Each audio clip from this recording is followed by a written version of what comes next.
Hier, le frère Christian, ici présent, a posé une question intéressante. Donc j'ai dit que je ne m'étais jamais posé parce que ça ne m'empêchait pas de dormir.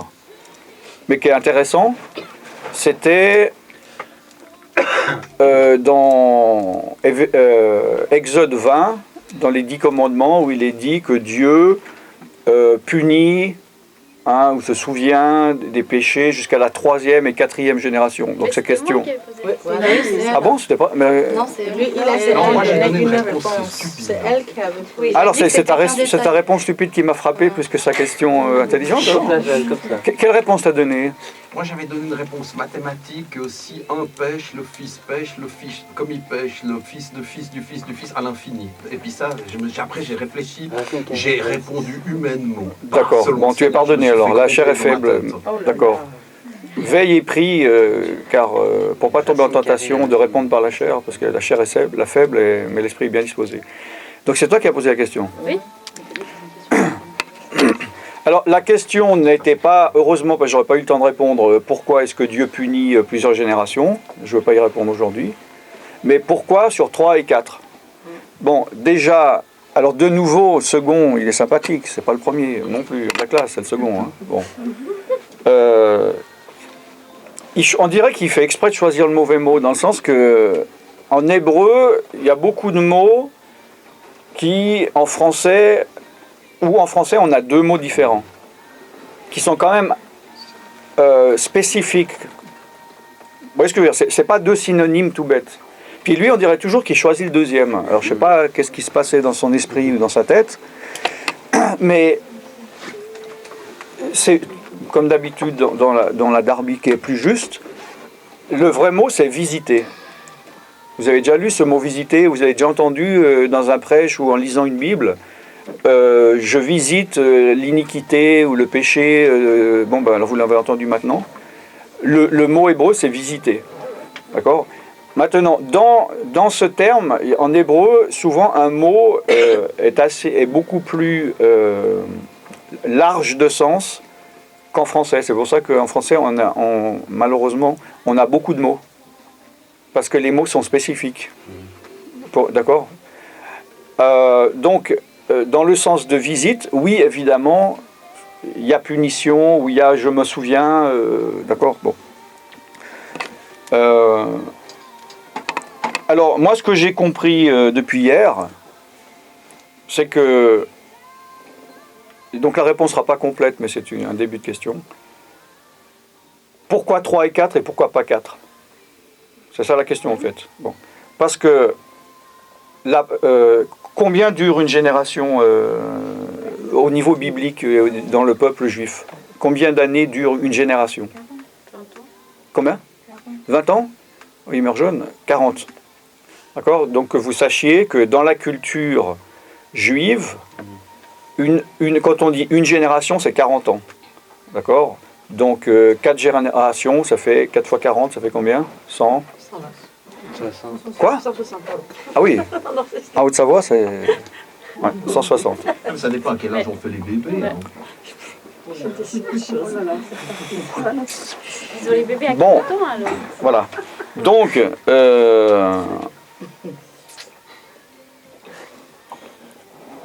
la première et la deuxième génération sont toujours des personnes qui vivent avec...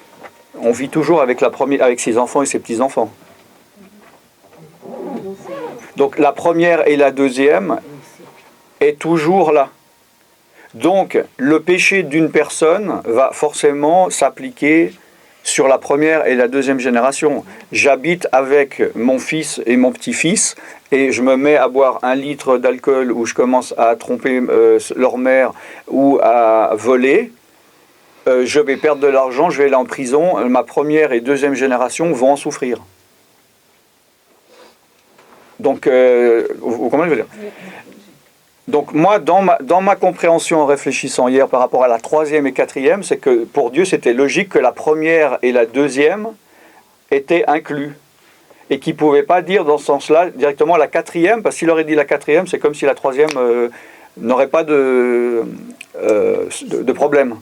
Donc il était obligé de dire troisième et quatrième, dans le sens que pour un lecteur à l'époque biblique de la manière dont il vivait, il était clair que la première et la deuxième génération vivaient avec eux. Ce qui n'est plus le cas pour nous, vu que la famille est disséminée et puis que... voilà. Bon, voilà ma réponse. Mais alors la quatrième, ça c'est si les Non, arrières... c'est la troisième et la quatrième. Ça fait C'est pas une question Ils sont de... encore vivants. Pour moi, comme je comprends, c'est pas la troisième génération, et puis éventuellement, si je suis encore fâché, la quatrième. C'est la troisième et la quatrième. C'est ça ta question? Donc 160 ans de... voilà. Mais si on veut pinailler, Ouais, mais on va pas pinailler là aujourd'hui. il y a une autre question qui est plus compliquée, c'est qu'il y a un autre verset où il dit qu'il arrête, il se repent de punir les pères, les enfants pour leurs fils, etc. Puis que c'est fini. Alors là, tu mets les deux versets, c'est... Alors donne-moi ce verset, s'il te plaît. Ah, il y a un verset. Ah, donne-le-moi. Je l'ai- Non, parce que c'est pas ces mots, c'est pas ça. Non. Oui, non, Donc là, tu pinailles. Je ne punirai Non. Non, c'est que c'est Le par temps rapport- vient où je ne punirai plus les... Oui, le temps vient, ben, il est venu, il est là. Oui, oui, c'est ça. C'est l'alliance. Chacun est responsable de ses actes. C'est ça. Chacun est responsable de ses actes. Voilà. Son choix. Voilà, parce que là, je ne veux pas rentrer. Il y a aussi pourquoi les enfants qui disent pourquoi est-ce que mes parents ont mangé du raisin amer et c'est mes dents à moi qui grincent.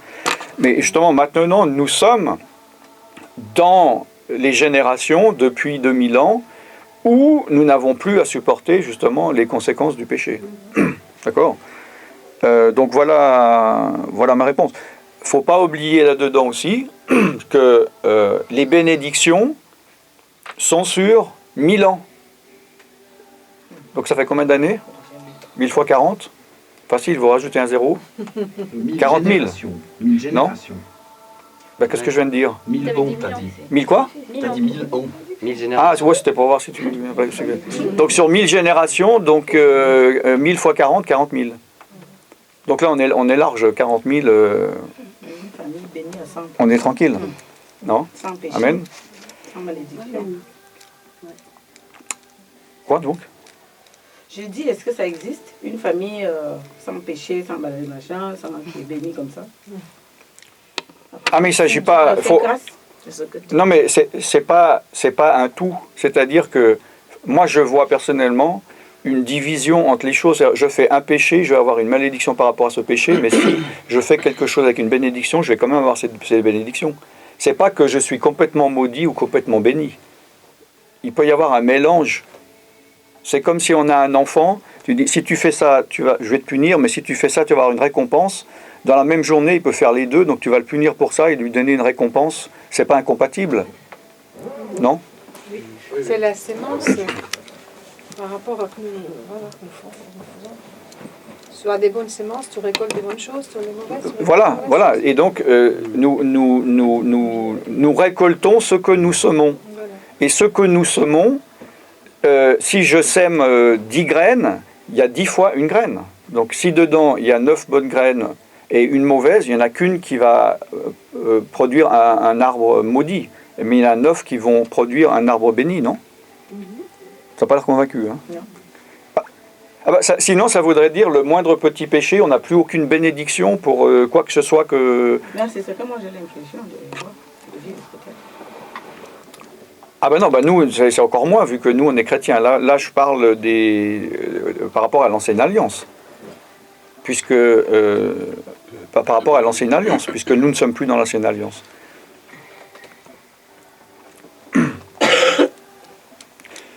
Bien, donc on va se mettre devant Dieu chacun, donc pour vous demander au Saint-Esprit qui vous ouvre votre esprit, puis vous déposez vos pensées ou je ne sais quoi, qui puissent vous déconcentrer. Amen. Pour écouter le message. Amen. Seigneur, nous avons besoin de toi, Seigneur. Aide-nous, Seigneur. Parle, Seigneur.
Amen. Donc, par rapport au verset qu'on a vu hier, Galates 5,16, marchez selon l'esprit et vous n'accomplirez pas les désirs de la chair. Vous avez compris donc maintenant ce que c'est marcher par l'esprit. Même vous qui n'étiez pas là, vu que vous avez eu un compte rendu mot à mot par 2 personnes. Ok.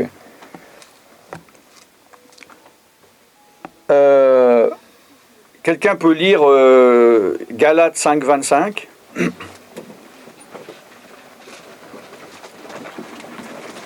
N'importe qui peut lire dans n'importe quelle version, mais quelqu'un qui a au moins une seconde, 1905 ou 79, garde au chaud pour relire derrière.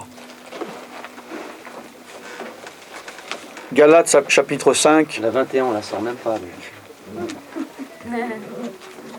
Ouais, je peux pas. Ouais. Non. Non, c'est bien pour lire. C'est bien pour lire. Mais pas pour étudier profondément. Mais c'est bien pour lire. C'est bien. Moi, je vois ça, c'est comme, disons, si tu as une recette de cuisine, puis tu veux savoir comment faire un gâteau, tu peux lire une recette qui est pas exacte. Mais ça te donne une idée. Ah tiens, il y a des œufs, je savais pas qu'il y avait. Bon, voilà, c'est bien. Mais le jour où tu veux en faire, prends un truc qui te dit au gramme près qu'est-ce qu'il faut, quoi. Tu vois, je veux dire. Et dans ce cas-là, c'est pas un reproche, c'est pas une critique, tout le monde le sait.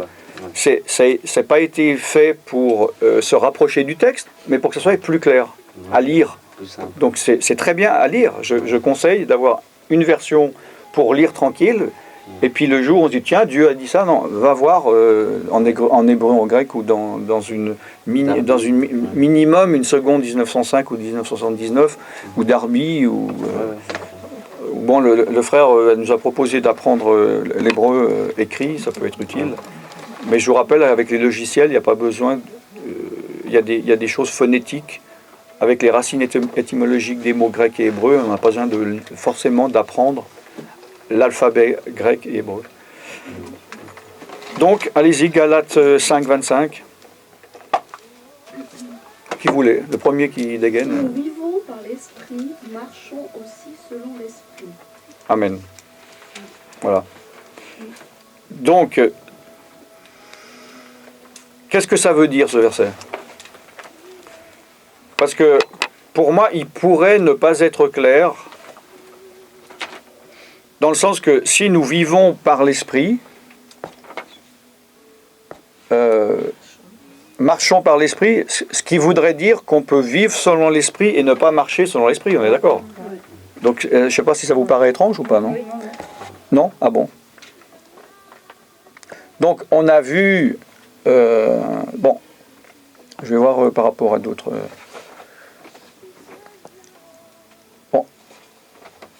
C'est quoi? Il n'y a pas de différence? Alors, déjà, le verbe marcher n'est pas le même que celui de hier, de 5.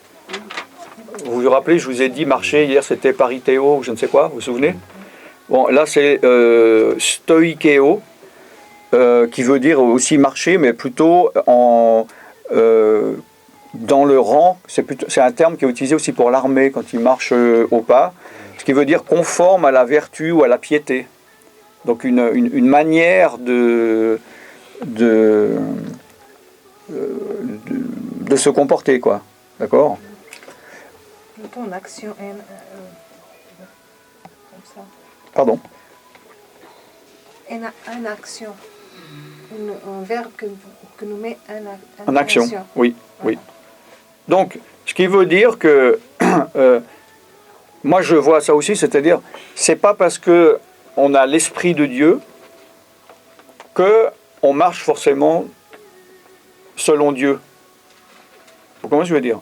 On a reçu l'Esprit de Dieu, nous sommes justifiés au niveau du salut par rapport à l'Esprit de Dieu. Par la foi, nous sommes justifiés. On est d'accord? Parce que nous avons obéi et justifié, il nous donne son Esprit. Maintenant, ce n'est pas parce que je peux avoir son Esprit et marcher par la chair. Puisque le verset que j'ai dit hier, marcher par l'esprit, c'est une forme, c'est un ordre qui donnait à des chrétiens et non pas à des non-chrétiens. Donc on peut avoir l'esprit mais ne pas marcher par l'esprit. Vous comprenez ce que je veux dire? C'est comme ça que je vois ce verset. On peut vivre dans l'esprit. Oui, parce que là il dit par l'esprit, mais en fait en grec il n'y a pas de terme, donc on pourrait dire si nous vivons dans l'esprit, en esprit. On peut remplacer le mot par, il n'y a pas le mot par en grec. Mais ce qui est important, c'est justement de marcher par l'esprit, puisque nous avons vu que nous avons deux choix dans la vie chrétienne, de marcher par l'esprit ou de marcher par la chair. Que ça soit donc dans les grandes décisions de notre vie ou les petites. Parce que moi je peux dire, ah ben Seigneur, tu vois, j'ai décidé de devenir moine ou de me consacrer ou de donner tant d'argent toute ma vie. Ou, voilà. Donc j'ai pris une grande décision en suivant l'Esprit de Dieu, mais peut-être que 9 fois sur 10 dans ma vie de tous les jours, je prends des décisions par la chair. Vous comprenez ce que je veux dire? Donc il faut être, pour marcher par l'Esprit, c'est une totalité avec entièreté. Vous comprenez ce que je veux dire?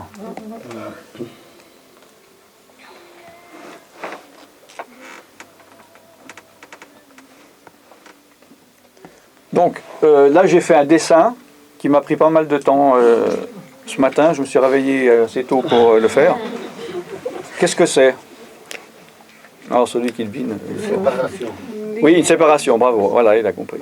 Alors à gauche c'est la chair, à droite c'est l'esprit. Exact. C'est bien, j'ai même pas besoin de continuer. Ça sert à rien que je fasse des enseignements. Ah, tu vas mettre les œuvres de la chair et les œuvres de l'esprit. Ouais. Il y a autre chose? Le bilan. Le bilan, ouais, pourquoi pas.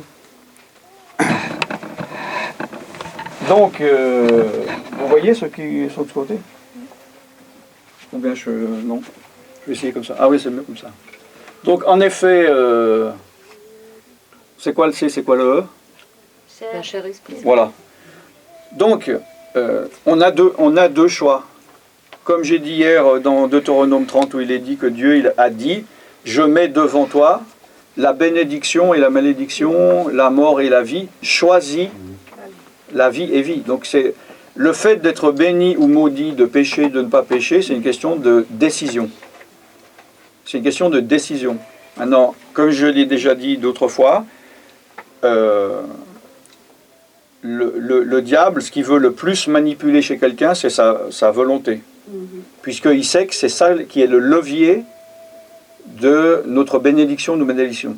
Donc, il va, même de génération en génération, essayer de détruire la volonté, la puissance de décision, la corrompre, ou la faire la plus possible disparaître. D'accord? Au travers de justement de ne pas émanciper les enfants, de les infantiliser, et puis qu'après le gars à 30 ans, il ne sait pas prendre la décision, il ne sait pas où est sa droite de sa gauche. D'accord? Pardon? Je dis c'est Tanguy, bref. C'est Tanguy? Oui. C'est quoi Tanguy? C'est un film sur les trentenaires qui vivent encore chez leurs parents et qui savent rien faire. Ah ok, d'accord. Ah, je ne connais pas.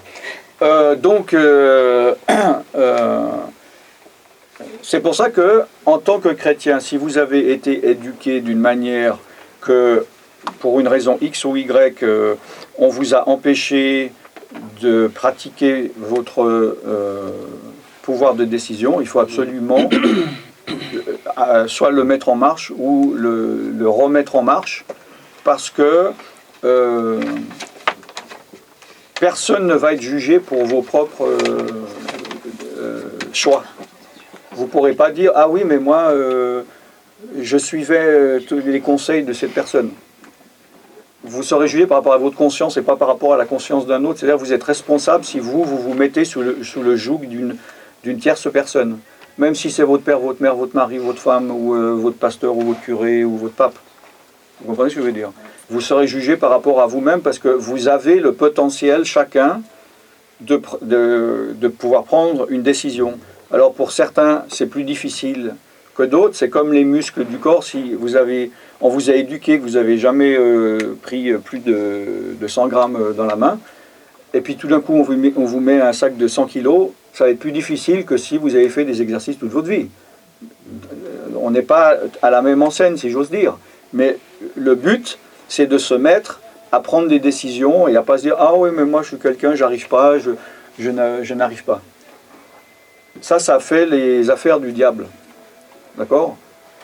La volonté fait aussi, est en relation avec la persévérance, justement.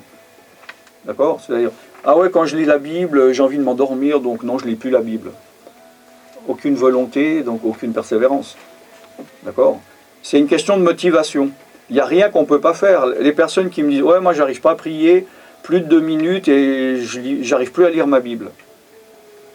Ça fait 2 ans que je la lis plus. Mais moi, je dis que si je lui dis, cette semaine, si tu lis ta Bible 10 minutes et tu pries 10 minutes, je te donne 100 000 euros, le gars, il va trouver la... Je suis sûr qu'il va trouver, tiens, peut-être que... Donc, c'est pas je peux pas, c'est que je veux pas, dans la réalité. Je me justifie pour dire que je veux pas. Pourquoi? Parce que je ne suis pas motivé, je n'ai pas la motivation. Évidemment, il y a toujours un esprit mauvais qui est là justement pour démotiver. Mais après, c'est à vous à savoir le choix que vous faites. Et c'est de nouveau, on est de nouveau là. Donc d'un côté, il y a la chair ou les démons. C'est pareil, on peut les mettre dans le même paquet. Vous comprenez ce que je veux dire? La chair et les démons, c'est pareil, ils ont la même direction. Ils ont les mêmes buts, ils ont des désirs opposés à ceux de l'esprit. Hein? Dieu dit droite, ma chair et les démons disent gauche. Donc on peut les mettre dans le même paquet. Mais alors il faut mettre les anges là aussi, à droite. Non, parce que les anges ne vont pas influer sur... Il n'y a que les Saint-Esprit qui convainc. Les anges ne sont pas là, ce sont des serviteurs. Là, tu m'inquiètes, là, ce que tu viens de dire. Là.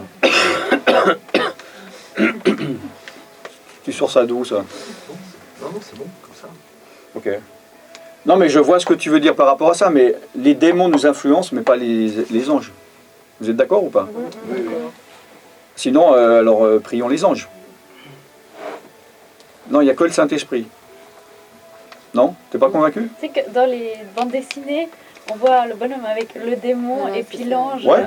Chacun dit quelque Ouais, chose. c'est ça. En fait, c'est pas un ange, c'est le Saint-Esprit. Oui, ça c'est catholique, l'histoire de l'ange. Oui.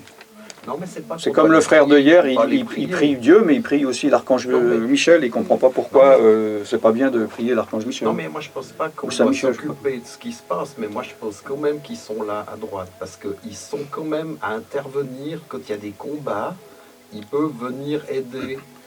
Oui, mais là Dieu c'est pas qui va l'objet. Oui, mais j'ai même pas commencé de parler, donc ils sont. Je te dis qu'ils sont pas là. Mais sur ton cahier, mets-les là si ça fait plaisir. D'accord?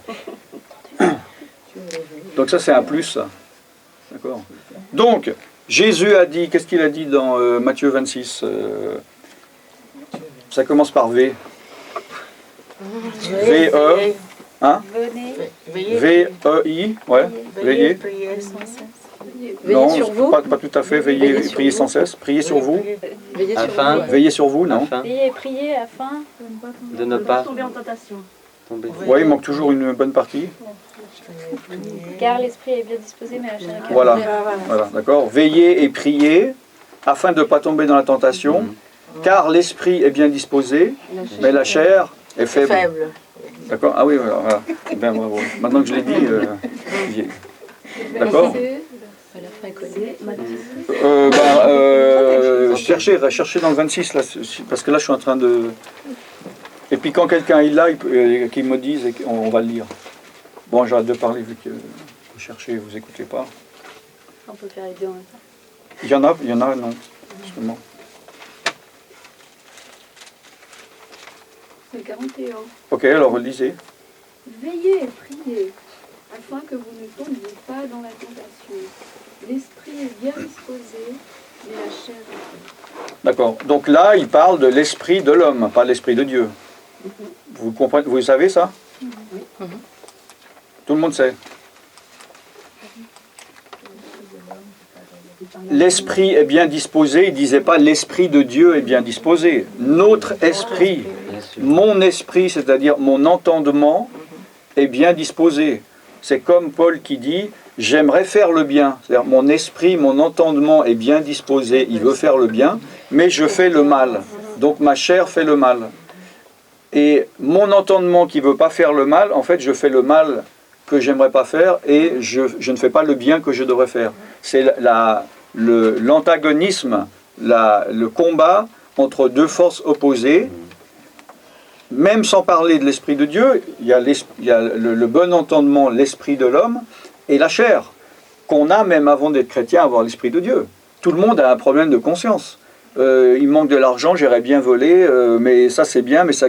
Puis il y a un tiraillement, puis après il y a une décision bonne ou mauvaise. D'accord? Donc voilà, donc il faut, pour ne pas tomber dans la tentation de la chair ou des démons qui nous poussent à pécher, il faut veiller et prier. D'accord? Il faut nourrir notre esprit, il faut nourrir cette marche ici, ce chemin, sinon nous tombons dans ce chemin-là. D'accord? Donc, il y a certaines choses dans notre vie où il y a certaines personnes, par exemple, on devient chrétien, imaginons que ça c'est la limite entre justement la marche de l'esprit et la marche par la chair. D'accord? Donc, il y a une chose, par exemple, quelqu'un qui peut être là, puis imaginons une autre personne qui est là. D'accord? C'est-à-dire que ça, c'est deux personnes différentes, d'accord? Donc, ces personnes devant la même tentation, d'accord, ou la même pression, ou le même choix, celui-là, il a plus d'éléments pour arriver à prendre la bonne décision que celle-là. Vous m'avez suivi? Qu'est-ce qu'il n'a pas compris? Qui croit avoir compris mais qui n'a pas compris? Bon, merci. Alors, qu'est-ce que vous n'avez pas compris? Alors que ceux qui ont compris expliquent. Comme ça, je vois si ceux qui croient compris ont compris. Qui a compris? Il y a deux Il y a plus personne, maintenant. semblables. Il y en a qui ne se mouillent pas. Là, je vois, il y en a qui ne se mouillent pas. Là. Qui a, alors, Celle qui est plus proche de l'esprit, elle peut avoir mis plus de choses de son côté, elle lit la parole, elle cherche plus de tout son cœur le Seigneur, et à suivre le Saint-Esprit. ouais. Du coup, quand elle devra faire face à un choix, elle aura plus de facilité à faire le bon. Ouais. Donc, tu as compris. Voilà, le muscle, pour résister au péché, il est plus fort. Ouais, aussi, ouais. C'est-à-dire que, donc, la différence qu'il y a entre cette personne et cette personne, quelle est la différence entre cette personne et cette personne? Comment cette personne peut être là et comment cette personne peut être là? Quelles sont les qualités ou les défauts? Ou bien comment la personne est là? Qu'est-ce qu'elle doit faire pour se retrouver là et vice-versa? Plus dans le combat ou moins dans le combat? Plus dans le combat, moins dans le combat? Dans la volonté aussi. Dans la volonté? Ouais, la volonté, la persévérance, la prière. Elle a privilégié un peu plus l'autre. La prière? Connaissance des règles de Dieu. Connaissance des règles de Dieu? Elle est plus dans l'esprit, moins dans la chair. Et bien regarder le miroir, la parole de Dieu qui est un miroir, on se voit vraiment comment on est. Oui. Et pas faux. Oui. Oui. Autre chose? Dans ses choix, dans ses actes. Oui. Et l'amour fraternel, l'entraide, ça fait beaucoup. Ah bon? Ah non, je vois pas vraiment au niveau de la décision personnelle de marcher par l'esprit. Comment est-ce que si j'ai quelqu'un qui m'aide, que vous voulez dire quoi? À quel niveau vous voulez dire? Ah, à ce niveau-là, d'accord, ouais. Oui, en effet, oui. Donc oui, c'est un peu tout ça, c'est-à-dire que, imaginons quelqu'un qui est là parce que il connaît rien des choses de Dieu. Alors imaginons ça, sa conversion. Alors ce qui n'est pas le cas de tout le monde, puisqu'il y a des gens qui se convertissent, qui connaissent tout, parce qu'ils ont été élevés dans le christianisme, que ce soit catholicisme ou protestantisme, ils connaissent beaucoup de choses, ou bien ils fréquentent depuis longtemps et ils ont pris beaucoup de temps à prendre leurs décisions. Donc pendant ce long temps, ils ont reçu beaucoup d'informations. Donc ils ont beaucoup de connaissances. D'accord? Mais donc cette personne, bref, elle ne met pas en pratique. D'accord? C'est-à-dire, elle sait ce qu'elle doit faire, mettre en ordre dans sa vie, à genre, je vis je suis pas marié, donc j'ai compris maintenant, faut que j'arrête cette situation, faut que j'arrête de faire ci, faut que je commence à faire là, etc. D'accord? Mais étant éloigné, c'est très dur de prendre les décisions. Vous comprenez ce que je veux dire? Parce qu'elle est aussi dans une habitude de vie. Et on sait que l'être humain est fait d'une manière que on a en nous une force d'habitude. Vous savez ça. Et physiquement et psychiquement. Vous le savez. Si vous ne faites aucun effort pendant une année de concentration, que ce soit regarder de la télé ou lire ou je ne sais pas quoi, puis tout d'un coup je vous mets un livre, vous allez avoir beaucoup de peine à vous concentrer. Il faut vous remettre dans le bain. Alors que si vous faites beaucoup d'exercices pendant une année et puis je vous mets le livre, ça va être beaucoup plus facile. Comment je veux dire? Donc aussi pour les bonnes habitudes, pour les mauvaises habitudes, physiquement aussi, il y a la mémoire musculaire. Vous connaissez ça? Bon. Donc il y a tout un faisceau de choses qui font que cette personne, ça va être, il est plus éloigné et ça va être plus difficile de prendre la bonne décision. Et petit à petit, plus cette personne pratique justement tout ce qu'elle a à faire, mettre en pratique ce qu'elle entend, veiller et prier, lire la Bible, en effet tout ce que vous avez dit, moins la chair sera puissante sur lui, la force de la chair et la force du péché sera grande. Et plus ça va être facile de prendre les bonnes décisions. Mais à tout moment dans la vie, on a toujours le choix de dire non à l'Esprit de Dieu. Comme j'ai dit, le gars, ça fait 50 ans qu'il est converti, il connaît tout, machin, mais il peut tout d'un coup dire non, résister à l'Esprit de Dieu.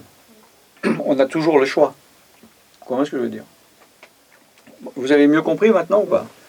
Donc, ce qui veut dire que, alors je ne sais pas où vous en êtes, mais c'est pas parce qu'un matin vous vous levez, vous dites ah bon, je vais marcher par l'esprit, que tout d'un coup vous trouvez là, quoi. Donc c'est un cheminement. Donc déjà il peut y avoir un cheminement entre là et arriver à que ça soit clair pour vous. Vous comprenez ce que je veux dire? Même à être là, ce qui est raisonnable, je dirais.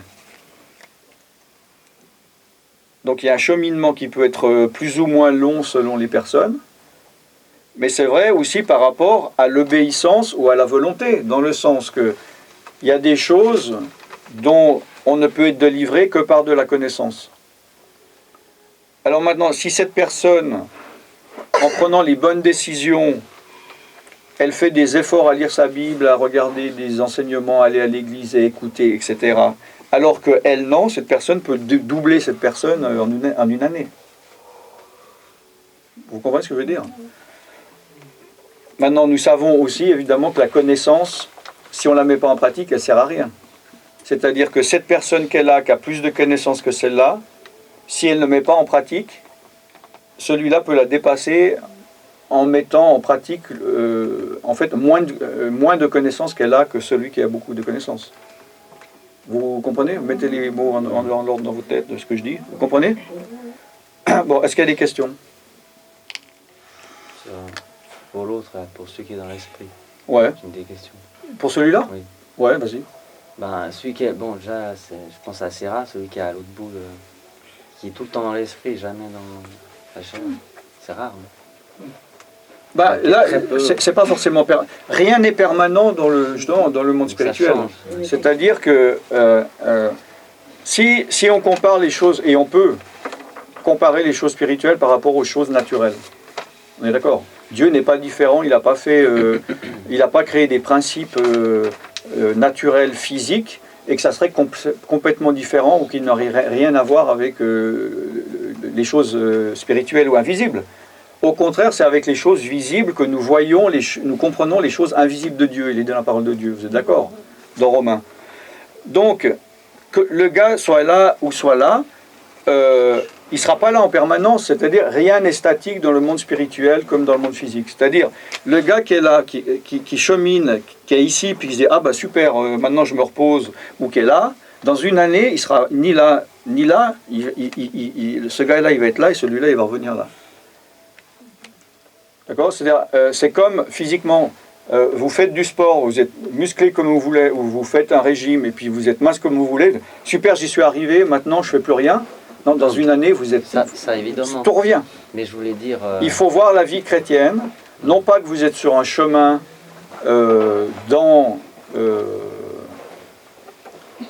sur la terre, mais comme dans une rivière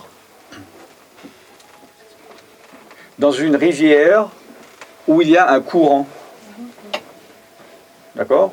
C'est-à-dire que si vous ramez, même à contre-courant, vous allez avancer. Mais dès que vous dites, bon, maintenant, super, je suis monté de 100 mètres, je m'arrête, puis je vais rester à vie à ces 100 mètres, le courant vous emmène et vous rentraîne là où vous étiez, voire plus loin. Vous comprenez ce que je veux dire? Donc on ne peut pas s'arrêter, tout comme pour vivre, on ne peut pas s'arrêter. Vous ne pouvez pas manger énormément tous les jours pendant une année, puis dire maintenant, le restant de ma vie, je ne mange plus. Vous comprenez ce que je veux dire? Pas donc? Ça serait bien. Oui, mais Dieu n'a pas choisi comme ça. Alors, ouais, vas-y voir. Non, mais je disais que, admettons qu'il entretient, et puis il reste toujours au même endroit, ça je veux dire. Mais il a quand même des risques, il peut tomber dans la chair de temps en temps, où il n'y a aucun risque. Théoriquement, admettons s'il était... Qu'est-ce que vous en pensez? Il y a quand même un risque. Bien sûr. Oui, il y a toujours un Il n'y a personne qui est, à mon avis, capable de toujours, d'avoir dépassé le stade où il ne peut plus être tenté par sa chair. Il y a, par exemple, moi j'ai été invité dans une église comme ça, où le gars, il fait partie c'est une secte chrétienne, je dirais, coréenne, où justement ce chef dit que lui, il est arrivé à un niveau où il ne pourrait plus pécher même s'il voudrait. C'est-à-dire, donc il enseigne ça, vu qu'il est arrivé à ce niveau, où il ne pêche plus, et puis il fait des enseignements pour que les gens arrivent à ce niveau. Donc il y a des niveaux justement que lui donne, le saint pécheur, le pécheur sanctifié, le blablabla, et puis jusqu'au niveau où lui est arrivé. Moi, je n'y crois pas personnellement. Qu'est-ce qui se passe là? Non, juste, c'est vraiment Ouais, il y a chaud, le je me péché sens d'or- limite pas bien. Il y a le péché d'orgueil Parce qu'on peut après ouvrir qui un peut truc. rattraper celui qui est trop gonflé. Oui, il y en a qui disent on a la victoire. Si sur vous le voulez péché. vomir, allez vomir. Non, non, ça va. Il y en a qui disent on a la victoire sur le péché, normalement ça devrait aller. Il faut un jour avoir Qui a dit ça? quelqu'un. Ouais, ben, on le voit moi, tu vas voir. Non, mais il faut pas. Quelqu'un a dit, il faut Non, voir ce que mais Dieu a bon. dit, comparer à ce que Dieu a dit. C'est une personne que je connais, puis elle me dit souvent ah mais. Donc lui pêche plus? Non, on devrait pouvoir avoir la victoire sur le péché. Ah, normalement, oui, ben, Ne les plus bons. pécher. Oui, si, avec Ouais, les si, c'est oui, pas- moi aussi, je peux faire beaucoup de choses. Mais ça ne veut pas dire pas de tentation, c'est qu'on lutte et puis on peut avoir la victoire grâce à Dieu. Ah, mais la tentation n'a rien à voir là-dedans. De toute façon, c'est pas un péché. Non, mais déjà, la tentation n'est pas un péché, mais la personne qui est là, ça ne veut pas dire que cette personne qui est là, elle est toujours enracinée à sa chair, puisqu'on vit dans la chair. Donc la tentation, elle sera toujours là. Évidemment que si moi j'ai un problème de jeu de casino, je vais moins avoir tentation si je prends la décision de ne plus mettre les pieds dans un casino que de me dire je vais passer 8 heures par jour dans un casino en tant que chrétien. Évidemment que je vais être plus tenté en mettant la tentation sous le nez. Ça, évidemment. Mais le gars qui prend cette décision, il n'est pas là, il est bête de se confronter à la tentation. Qu'est-ce qu'il y a là-bas? Tiens, quelque chose à partager? Hein? Non, c'est quelque chose d'intéressant pour les autres. Non? Ah, ok. Non, faut parler, hein, Ici, il y a le droit de parler, hein. Tu comprends ce que je veux dire ou pas, là? Ok. Puis ça c'est une illustration abstraite. C'est un cheminement. Non, mais tu disais au bout d'une année, il est là, il peut revenir là. Mais d'une seconde à l'autre, il peut être là, en fait. C'est même pas une année, c'est une seconde. Non, parce que la connaissance qu'il a et la sanctification qu'il a, l'a quand même fait On va faire passer par grandir. C'est Ouais. comme le gars qui est hyper musclé qu'arrête pendant un mois, il ne va pas se retrouver un gringalet comme 3 ans avant qu'il avait commencé. Il va perdre une masse. Il risque quand même. Il peut quand même pêcher. Il peut dans Ah, alors, par contre, ce gars-là qui arrête et qui prend que les mauvaises décisions et qui décide de marcher par la chair, alors il peut se retrouver là. Ouais, mais C'est-à-dire que malgré la connaissance qu'il a, s'il s'enfonce dans le péché, il va perdre cette connaissance. On peut oublier tout ce qu'on a, reçu et gagné. La conscience s'enlève et tout ça. Qu'est-ce que tu dis, quoi? Non, mais je dis en peu de temps, c'est pas forcément en une année. Ah ben ça dépend. Ça dépend où il est très loin. Il y a des très grands hommes de Dieu. Ils ont péché, ils ont trompé leur femme. Je pense pas que ça faisait des mois, des années qu'ils étaient plus avec le Seigneur. Qu'est-ce que tu veux dire par ne plus être avec le Seigneur? Je comprends pas. Qu'est-ce que tu veux dire ne plus être avec le Seigneur? Non, mais je veux dire ne plus être dans l'esprit. Je pense pas, puisqu'il est enseigne tous les jours, il est tout là. Puis d'un jour à l'autre, boum, il a... Alors, ah ben non, tu seras étonné. Hein. Moi, j'ai été invité dans une église. Le pasteur, il m'a demandé de prier pour lui. Il m'a dit, 6 mois avant, la fois d'avant où il m'a invité, il a été voir une prostituée parce qu'il a un problème avec ça. Et puis il enseigne, il a une très grande église. Non, ça veut rien dire. Non. Donc il peut être dans la chair et puis enseigner des choses et puis que les gens sentent le Saint-Esprit, mais lui, il est dans la chair. Mais, évidemment. Ça veut absolument... Mais okay. La connaissance, c'est une chose. Je peux tout connaître, mais pas mettre en pratique, puis enseigner les autres à le faire. Bon. Mais l'onction, ça ne dépend pas de moi. Je peux être dans le péché et ne pas avoir d'onction, mais parce que je parle des choses de Dieu, la présence de Dieu est là. C'est connu, je ne me rappelle plus le nom, là, il y a un chanteur noir américain qui faisait beaucoup de louanges et d'adoration. Puis il est tombé dans la pornographie. Puis pendant 2 ans, il a continué ses concerts. Il a fait des disques, donc tout était sur vidéo. Personne n'a vu de changement. Il y avait de l'onction, il faisait son truc. Les gens pleuraient, se convertissaient, etc. Et puis 2 ans après, il s'est repenti et il a confessé. Et là, avec le recul, hein, on voit que il n'y avait aucun signe extérieur. C'est pas que tiens, c'est bizarre, il n'y a plus d'onction. Non. L'onction, c'est Dieu, ça n'a rien à voir avec l'homme. Maintenant, ton gars, tu dis, ton pasteur qui trompe sa femme tout d'un coup, ça peut être deux choses différentes. Soit ça peut être quelque chose qui peut entretenir dans sa tête pendant longtemps, et puis que c'est la finalité d'une chose. Soit c'est sur une tentation immédiate, mais si cette tentation immédiate arrive, c'est qu'il n'est pas là.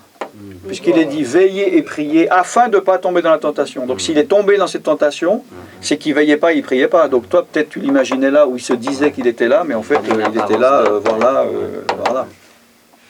Tu comprends ce que je veux dire? Non? Oui. Ça fait du sens? It makes sense? Bon. Qui a quelque chose à... Des fois, de récupérer, si on est monté très haut dans les choses de l'esprit, ou comme ça, des grosses révélations, la personne fait des grosses erreurs, gros péchés, des fois, la personne peut se retrouver dans des jugements, des états, comme Nabuchodonosor, pendant je ne sais pas combien de temps il s'est retrouvé avec... Non, lui, il n'était pas dans les révélations, Nabuchodonosor... folie et tout, on peut se retrouver, et puis de remonter, ça peut être extrêmement difficile. Bah oui, Nabuchodonosor, c'était quoi les conséquences? C'était qui Nebuchadnezzar? Un roi orgueilleux.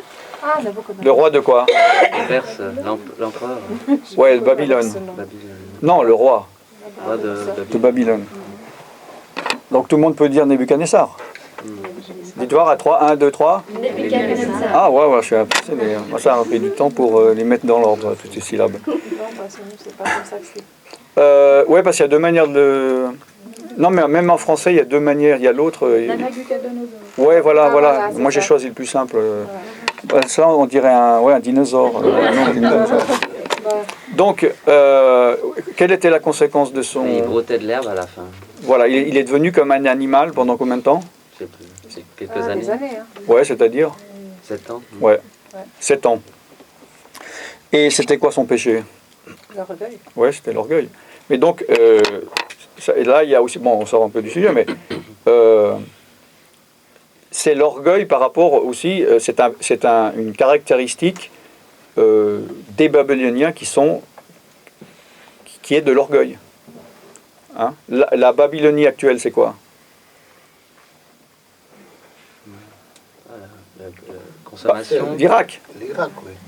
Ah oui, pourquoi vous ne me répondez pas? Je comprends pas. Vous savez pas? Ah, tu veux dire l'origine géographique non, ouais, pas. Non, parce qu'on a dit la Babylone d'aujourd'hui, c'est l'Occident. Ah, d'accord. Voilà, Non, maintenant c'est l'Irak. Ah, bien sûr. Alors, il y a toujours cet esprit d'orgueil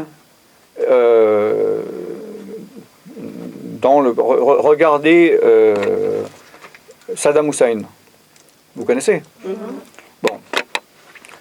Quand vous avez vu comment, par rapport à la guerre du Golfe, tous les pays, toute la coalition étaient contre lui, et ils lui ont donné beaucoup d'avertissements en disant faites ceci, sinon on vous rentre dedans, on vous détruit votre pays. Et lui se moquait, il avait toujours cet esprit d'orgueil de Nebuchadnezzar. Il s'est moqué, il a dit jamais vous pourrez, et tous les peuples, même les pays arabes, ont dit c'est une réaction stupide, parce qu'il se moque comme s'il allait gagner, alors que tout le monde savait qu'il allait perdre. Et il a fini par perdre. Et Saddam Hussein, qui est donc le descendant de Nebuchadnezzar au niveau du règne, vu que c'est comme le roi de Babylone de l'époque, il a fait périr son peuple par orgueil. Parce qu'il a dit, nous on est supérieurs, venez le monde entier, venez toutes les nations, nous on est supérieurs, donc vous ne pourrez pas nous toucher. Et il est tombé comme Nebuchadnezzar un jour, et on l'a retrouvé au fond d'un trou, on vous l'avez vu comment enfoncé dans un trou. Mais enfin bon, ça n'a pas grand-chose à voir. Donc, quelqu'un peut lire Galates 6-8. Donc ça va, il est toujours dans Galates. Hein, ceux qui ne connaissent pas leur Bible, une fois que vous avez trouvé Galates...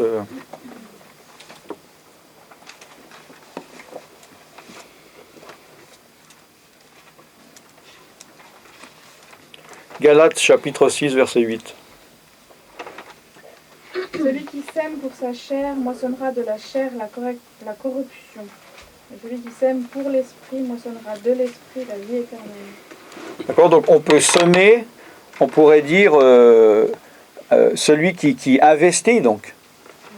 Hein? Si nous investissons donc en prenant des décisions et en marchant dans la chair, eh ben, on aura les conséquences des choix de la chair. Et vice-versa par rapport à l'esprit. D'accord?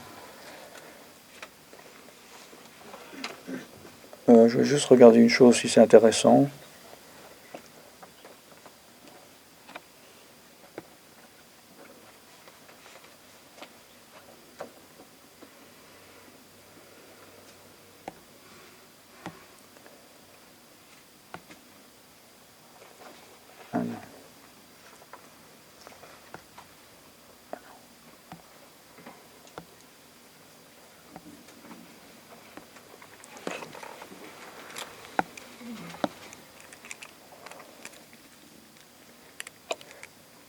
Donc ça, on a déjà vu hier. Donc oui, quelqu'un peut lire Romains 8, versets 12 et 13, parce que c'est un rapport avec la dualité de la chair et de l'esprit.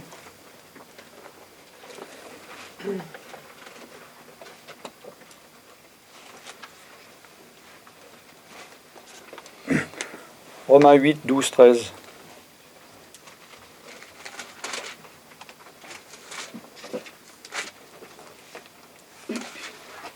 Ainsi donc, frères, nous ne sommes point redevables à la chair pour vivre selon la chair. Si vous vivez selon la chair, vous mourrez. Mais si par l'action Et si par l'esprit, pardon, vous faites mourir les actions du corps, vous vivrez. D'accord? Donc là, c'est intéressant parce qu'il dit, si par l'Esprit de Dieu, nous faisons mourir les actions du corps. Donc ça revient à ce que j'ai dit hier. C'est pas par notre propre chair et ma propre volonté que je dois faire faire mourir ma chair, parce que je n'arriverai pas. On ne peut pas par la chair tuer la chair. On ne peut pas, comme on dit, guérir d'un poison avec du poison. Vous comprenez ce que je veux dire? Mais là, il est dit, par l'Esprit de Dieu, on peut faire mourir la chair. Par l'action de l'Esprit de Dieu, la chair, on peut crucifier la chair. Mais par soi-même, nous ne pouvons pas crucifier la chair. Vous vous souvenez de hier, de ce que je vous ai dit? Oui.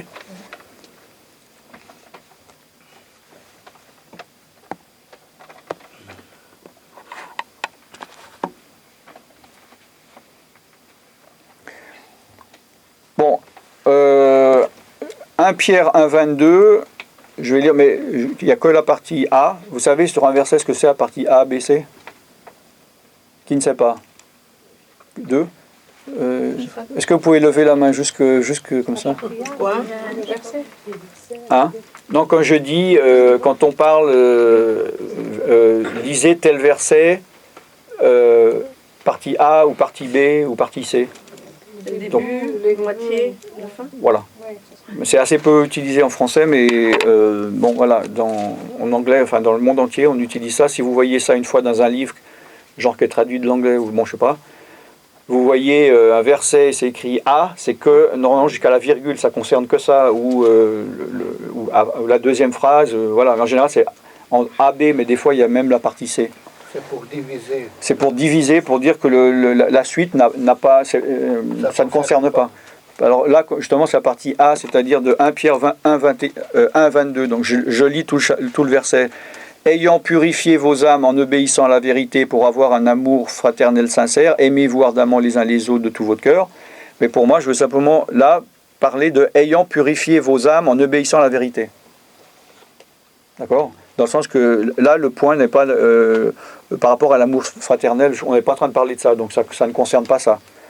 Donc là, je veux parler de la partie A, du début du verset, que vous avez purifié vos âmes en obéissant à la vérité. Bon. Donc l'âme, on a vu que c'est la chair, c'est la psyché, donc l'âme, ça fait partie d'ici. Laisse-le par terre. D'accord, une fois? D'accord? Vous êtes d'accord? C'est quel verset, excusez-moi? 1 Pierre, Oui. première épître de Pierre, Oui. chapitre 1, Oui. verset. 22. Bien joué. Donc, ayant purifié vos âmes en obéissant à la vérité. En obéissant à la vérité, on purifie notre âme, notre manière de penser, notre manière de concevoir les choses. Comme j'ai dit, nous sommes éduqués par l'esprit du monde, qui nous a donné des valeurs, qui a dit ça c'est bien, ça c'est pas bien. Et normalement, les choses de l'Esprit de Dieu, c'est le contraire, puisque la sagesse de l'homme est opposée à la sagesse de Dieu. C'est de la folie même. D'accord? Donc, nos âmes ont besoin d'être purifiées par rapport à des valeurs du monde. Hein, d'accord? C'est-à-dire le bien et le mal, les choses de la vie, les péchés, la morale. L'esprit du monde a une morale. Et quand on vient à Dieu, on doit purifier nos âmes, c'est-à-dire nos pensées, nos émotions et notre conscience. Et nous purifions nos âmes en obéissant à la vérité. D'accord? Alors la vérité, dans ce sens-là, ici, là, c'est quoi la vérité? La parole de Dieu. L'esprit? L'esprit de l'homme ou l'esprit de Dieu? Jésus, il est la vérité, la vie.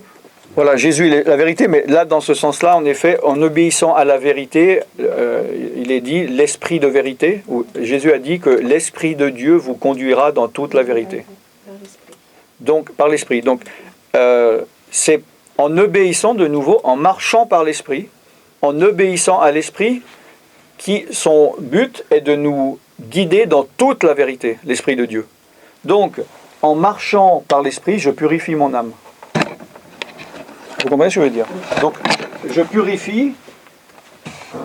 Purifier, quelque chose qui doit être purifié, ou on pourrait dire, je sais pas, un synonyme, lavé ou nettoyé, c'est quelque chose qui n'est pas pur, qui est sale. On est d'accord? On lave pas quelque chose qui est propre, à moins d'avoir un toc ou d'être une femme. Bon. Donc, notre âme, elle n'est pas pure. Et pour la purifier, il ne faut pas par son propre âme essayer de faire des efforts et dire je vais devenir meilleur, on ne peut pas. Mais c'est en marchant par l'esprit, marchez par l'esprit et vous n'accomplirez pas les désirs de la chair.